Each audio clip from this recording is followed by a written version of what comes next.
Hatchet Chapter 2. For a time that he could not understand, Brian could do nothing. Even after his mind began working and he could see what had happened, he could do nothing. It was as if his hands and arms were lead. Then he looked for ways for it not to have happened. Be asleep. His mind screamed at the pilot. Just be asleep and your eyes will open and now your hands will take the controls and your feet will move to the pedals. But it did not happen. The pilot did not move except that his head rolled on a neck impossibly loose as the plane hit a small bit of turbulence. The plane. Somehow the plane was still flying. Seconds had passed, nearly a minute, and the plane flew on as if nothing had happened, and he had to do something. Had to do something, but did not know what. Help. He had to help. He stretched one hand toward the pilot, saw that his fingers were trembling, and touched the pilot on the chest.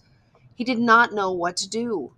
He knew there were procedures, that you could do mouth-to-mouth on victims of heart attacks and push their chests, CPR, but he did not know how to do it, and in any case, could not do it with the pilot who was sitting up in the seat and still strapped in with his seatbelt. So he touched the pilot with the tips of his fingers, touched him on the chest, and could feel nothing. No heartbeat, no rise and fall of breathing, which meant that the pilot was almost certainly dead. Please, Brian said, but he did not know what or who to ask. Please. The plane lurched again, hit more turbulence, and Brian felt the nose drop. It did not dive, but the nose went down slightly, and the down angle increased the speed, and he knew that at this angle, this slight angle down, he would ultimately fly into the trees. He could see them ahead on the horizon where before he could see only sky. He had to fly it somehow. Had to fly the plane. He had to help himself. The pilot was gone, beyond anything he could do. He had to try and fly the plane. He turned back in the seat, facing the front, and put his hands, still trembling, on the control wheel, his feet gently on the rudder pedals. You pulled back on the stick to raise the plane. He knew that from reading. You always pulled back on the wheel. He gave it a tug and slid it back toward him easily, too easily. The plane, with the increased speed from the tilt down, swooped eagerly up and drove Brian's stomach down. He pushed the wheel back in, went too far this time, and the plane's nose went below the horizon, and the engine's speed increased with the shallow dive. Too much. He pulled back again, more gently this time, and the nose floated up again. Too far, but not as violently as before, then down a bit too much and up again as before, then down a bit too much and up again very easily, and the front of the engine cowling settled. When he had it aimed at the horizon, and it seemed to be steady, he held the wheel where it was, let out his breath, which he had been holding all this time, and tried to think about what to do next. It was a clear, blue sky day with fluffy bits of clouds here and there, and he looked out the window for a moment, hoping to see something, a town or a village, but there was nothing, just the green of the trees, endless green, and lakes scattered more and more thickly as the plane flew. Where? He was flying, but did not know where, had no idea where he was going. He looked at the dashboard of the plane, studied the dials, and hoped to get some help. Hoped to find a compass, but it was all so confusing, a jumble of numbers and lights. One lighted display in the top center of the dashboard said the number 342. Another next to it said 22. Down beneath that were dials with lines that seemed to indicate what the winds were doing, tipping or moving, and one dial with a needle pointing to the number 70, which he only thought, might be the altimeter, the device that told him his height above the ground, or above sea level. Somewhere he had read something about altimeters, but he couldn't remember what or where or anything about them. Slightly to the left and below the altimeter, he saw a small rectangular panel with a lighted dial and 2 knobs. His eyes had passed it over 2 or 3 times before he saw what was written in tiny letters on top of the panel. Transmitter 221 was stamped in the metal, and it hit him, finally, that this was the radio. The radio. Of course. He had to use the radio. When the pilot had been hit that way, he couldn't bring himself to say that the pilot was dead. Couldn't think of it. He had been trying to use the radio. Brian looked at the pilot. The headset was still on his head, turned sideways, a bit from his jamming back into the seat, and the microphone switch was clipped into his belt. Brian had to get the headset from the pilot, had to reach over and get the headset from the pilot, or he would not be able to use the radio to call for help. He had to reach over. Oh, his hands began trembling again. He did not want to touch the pilot, did not want to reach for him, but he had to get the radio. He lifted his hands from the wheel just slightly and held them, waiting to see what would happen. The plane flew on normally, smoothly. All right, he thought. Now to do this thing. He turned and reached for the headset, slid it from the pilot's head, one eye on the plane, waiting for it to dive. The headset came easily, but the microphone switch at the pilot's belt was jammed in, and he had to pull to get it loose. When he pulled, his elbow bumped the wheel and pushed it, and the plane started down in a shallow dive. Brian grabbed the wheel and pulled it back too hard again, and the plane went through another series of stomach-wrenching swoops up and down before he could get it under control. When things had settled again, he pulled at the mic cord once more and at last jerked the cord free. It took him another second or two to place the headset on his own head and position the small microphone tube in front of his mouth. He had seen the pilot use it, had seen him depress the switch at his belt, so Brian pushed the switch in and blew into the mic. He heard the sound of his breath in the headset. "Hello? Is there anybody listening on this? Hello?" He repeated it 2 or 3 times and then waited, but heard nothing except his own breathing. Panic came then.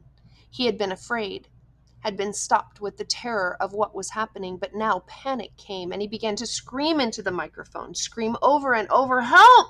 Somebody help me! I'm in this plane and I don't know. And he started crying with the screams, crying and slamming his hands against the wheel of the plane, causing it to jerk down, then back up. But again, he heard nothing but the sound of his own sobs in the microphone, his own screams mocking him, coming back into his tears. The microphone. Awareness cut into him. He had used a CB radio in his uncle's pickup once. You had to turn the mic switch off to hear anybody else. He reached to his belt and released the switch. For a second, all he heard was of the empty airwaves. Then, through the noise and static, he heard a voice. "Whoever's calling on this radio net, I repeat, release your mic switch. You are covering me. You are covering me. Over." It stopped, and Brian hit his mic switch. I hear you. This is me." He released the switch. "Roger, I have you now." The voice was very faint and breaking up. "Please state your difficulty and location, and say over to signal the end of transmission. Over." Please state my difficulty, Brian thought. God, my difficulty? I'm in an airplane with a pilot who can't fly, and I don't know how to fly. Help me, help.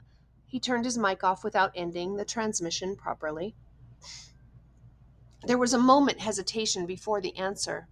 "Your signal is breaking up, and I lost most of it. Understand? Pilot, you can't fly, correct? Over." Brian could barely hear him now. Heard mostly noise and static. "That's right. I can't fly. The plane is flying now, but I don't know how much longer. Over." "Lost signal. Your location, please. Flight number. Location. Brr." "I don't know my flight number or location. I don't know anything. I told you that. Over." He waited now. Waited, but there was nothing. Once for a second, he thought he heard a break in the noise, some part of a word, but it could have been static. 2, 3 minutes, 10 minutes, the plane roared, and Brian listened, but heard no one. Then he hit the switch again. I do not know the flight number. My name is Brian Robeson, and we left Hampton, New York, headed for the Canadian oil fields to visit my father, and I do not know how to fly an airplane, and the pilot... He let go of the mic. His voice was starting to rattle, and he felt as if he might start screaming at any second. He took a deep breath. If there is anybody listening who can help me fly a plane, please answer. Again, he released the mic, but heard nothing but the hissing of noise in the headset. After half an hour of listening and repeating the cry for help, he tore the headset off in frustration and threw it to the floor. It all seemed so hopeless. Even if he did get somebody, what could anybody do? Tell him to be careful? All so hopeless. He tried to figure out the dials again. He thought he might know which was speed. It was a lighted number that read 160. But he didn't know if that was actual miles an hour or kilometers, or if it just meant how fast the plane was moving through the air and not over the ground. He knew airspeed was different from ground speed, but not by how much. Parts of books he'd read about flying came to him. How wings worked, how the propeller pulled the plane through the sky, simple things that wouldn't help him now. Nothing could help him now. An hour passed. He picked up the headset and tried again. It was, he knew, in the end all he had, but there was no answer. He felt like a prisoner, kept in a small cell that was hurtling through the sky at what he thought to be 160 miles an hour, headed, he didn't know where, just headed somewhere until... There it was. Until what? Until he ran out of fuel. When the plane ran out of fuel, it would go down. Period. Or he could pull the throttle out and make it go down now. He had seen the pilot push the throttle in to increase speed. If he pulled the throttle back out, the engine would slow down and the plane would go down. Those were his choices. He could wait for the plane to run out of gas and fall, or he could push the throttle in and make it happen sooner. If he waited for the plane to run out of fuel, he would go farther, but he did not know which way he was moving. When the pilot had jerked, he had moved the plane, but Brian could not remember how much of it, or if it had come back to its original course. Since he did not know the original course anyway and could only guess at which display might be the compass, the one reading 342, he did not know where he had been or where he was going, so it didn't make much difference if he went down now or waited. Everything in him rebelled against stopping the engine and falling now. He had a vague feeling that he was wrong to keep heading the plane as the plane was heading, a feeling that he might be going off in the wrong direction, but he could not bring himself to stop the engine and fall. Now he was safe, or safer than if he went down. The plane was flying. He was still breathing. When the engine stopped, he would go down. So he left the plane running, holding altitude, and kept trying the radio. He worked out a system. Every 10 minutes, by the small clock built into the dashboard, he tried to radio with a simple message. I need help. Is there anybody listening to me? In the times between transmissions, he tried to prepare himself for what he knew was coming. When he ran out of fuel, the plane would start down. He guessed that without the propeller pulling, he would have to push the nose down to keep the plane flying. He thought he may have read that somewhere, or it just came to him. Either way, it made sense. He would have to push the nose down to keep flying speed. Then, just before he hit, he would have to pull the nose back up to slow the plane as much as possible. It all made sense. Glide down, then slow the plane, and hit. Hit. He would have to find a clearing as he went down. The problem with that was that he hadn't seen one clearing since they started flying over the forest. Some swamps, but they had trees scattered through them, no roads, no trails, no clearings, just the lakes. And it came to him that he would have to use a lake for the landing. If he went down in the trees, he was certain to die. The trees would tear the plane to pieces as he went to them. He would have to come down in a lake. No, on the edge of a lake. He would have to come down near the edge of a lake and try to slow the plane as much as possible just before he hit the water. Easy to say, he thought. Hard to do. Easy say, hard do. Easy say, hard do. It became a chant that beat with the engine. Easy say, hard do. Impossible to do. He repeated the call 17 times at 10-minute intervals, working on what he would do between transmissions. Once more he reached over to the pilot and touched him on the face, but the skin was cold, hard cold, death cold. And Brian turned back to the dashboard. He did what he could, tightened his seatbelt, positioned himself, rehearsed mentally again and again what his procedure should be. When the plane ran out of gas, he should hold the nose down and head for the nearest lake and try to fly the plane kind of onto the water. That's how he thought of it. Kind of fly the plane onto the water. And just before it hit, he should pull back on the wheel and slow the plane to reduce the impact. Over and over, his mind ran the picture of how it would go. The plane running out of gas, flying the plane onto the water, the crash from pictures he'd seen on television. He tried to visualize it. He tried to be ready.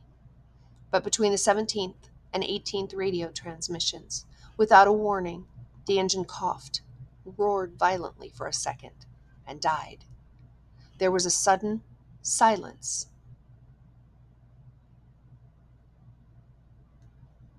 Cut only by the sound of the wind milling propeller, and the wind past the cockpit. Brian pushed the nose of the plane down and threw up. And that's the end of chapter 2 of Hatchet.